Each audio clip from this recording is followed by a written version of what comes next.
السلام علیکم دوستو۔ حضرت علی علیہ السلام، جن کو حیدر قرار، ولیوں کے سردار، خاتون جنت کے شوہر، جنتی نوجوانوں کے سردار کے والد محترم، نبیوں کے سردار کے داماد کا شرف حاصل ہے۔ حضرت علی علیہ السلام کعبے میں پیدا ہوئے۔ ان کی والدہ کا نام فاطمہ بنت اسد اور والد کا نام ابو طالب بن عبد المطلب تھا۔ کربلا سیریز کے پارٹ 8 میں ہم حضرت علی علیہ السلام کی شہادت کے بارے میں بات کرنے جا رہے ہیں کہ کون سے مراحل ان کی شہادت کی وجہ بنے اور ان کو شہید کرنے والا ملعون کون تھا۔ تو چلیے دوستو، ویڈیو شروع کرتے ہیں۔ آیت نمبر 159 اور 160 سورۃ بقرہ۔ بے شک جو لوگ ہماری نازل کی ہوئی واضح آیات اور رہنمائی کی باتوں کو چھپاتے ہیں، جبکہ ہم نے تو کتاب میں اسے لوگوں کے لیے خوب بیان کر دیا، تو انہی لوگوں پر اللہ تعالیٰ کی لعنت اور تمام لعنت کرنے والوں کی لعنت، سوائے ان لوگوں کے جنہوں نے توبہ کر لی اور اپنی اصلاح بھی کر لی اور اس چھپائے ہوئے علم کو بیان بھی کر دیا، تو میں بھی ان پر مہربان ہو جاؤں گا، اور میں بہت توبہ قبول کرنے والا اور بہت مہربان ہوں۔ حضرت علی علیہ السلام نے جنگ جمل لڑی، جنگ صفین لڑی اور دونوں ہی مسلمانوں سے لڑی، جو کہ آپ علیہ السلام کے دل پر گہری چوٹ تھی۔ جنگ صفین میں جب ہزاروں صحابہ شہید ہوئے تو وہ حضرت علی ہی تھے جو ان کی لاشوں پر آ کر اپنے آنسو بہاتے نظر آتے اور یہ بھی فرماتے کہ کاش کہ میں بہت پہلے ہی مر جاتا، کہ کاش میں بہت پہلے ہی مر جاتا۔ پھر جنگ نہروان میں 4000 خوارج کو قتل کیا۔ حضرت علی علیہ السلام اکثر اپنی داڑھی مبارک پکڑ کر ارشاد فرماتے تھے، تو کب رنگین ہوگی، کہ تو کب رنگین ہوگی، کیونکہ آپ صلی اللہ علیہ وآلہ وسلم نے ارشاد فرمایا تھا، اے علی، اس دنیا میں 2 شخص سب سے زیادہ بدبخت ہیں، ایک وہ جس نے قوم سمود کی اونٹنی کو قتل کیا، اور دوسرا وہ جو اے علی تمہاری سفید داڑھی کو تمہارے سر کے خون سے رنگ دے گا۔ حضرت علی اپنی داڑھی کو پکڑ کر اکثر فرمایا کرتے تھے کہ تو کب رنگین ہوگی، کہ تو کب رنگین ہوگی۔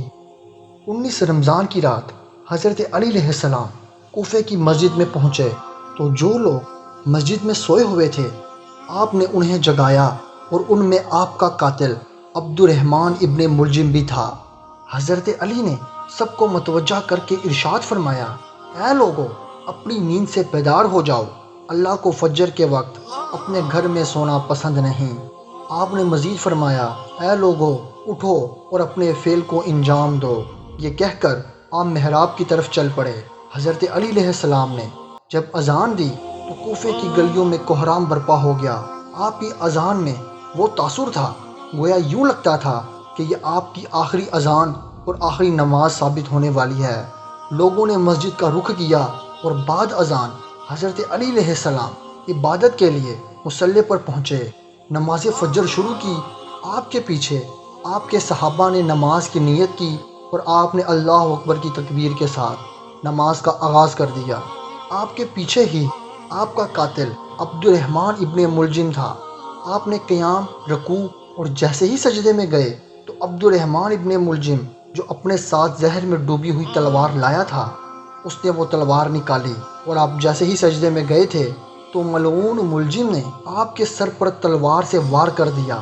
آپ کے سر پر ضرب کا لگنا تھا کہ آپ علیہ السلام نے فرمایا، کعبے کے رب کی قسم، علی آج کامیاب ہو گیا۔ پوری مسجد میں کوہرام مچ گیا، آپ کا خون بہنے لگا۔ عبد الرحمن ابن ملجم بھاگنے لگا تو لوگوں نے پکڑ لیا، وہ پکڑ کر آپ کے قاتل کو آپ کے پاس لائے۔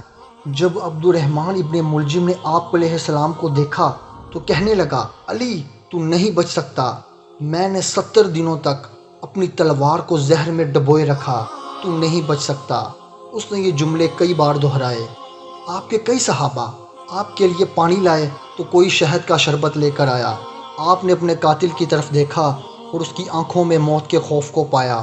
آپ نے اپنے صحابہ سے کہا، یہ شربت میرے قاتل کو پلاؤ، کیونکہ اس کے چہرے کی رنگت بتا رہی ہے کہ اسے اس شربت کی مجھ سے زیادہ ضرورت ہے، اور سختی سے فرمانے لگے کہ کوئی بھی میرے قاتل کو سنسار نہ کرے اور نہ ہی اس کے ساتھ کوئی بدسلوکی کرے۔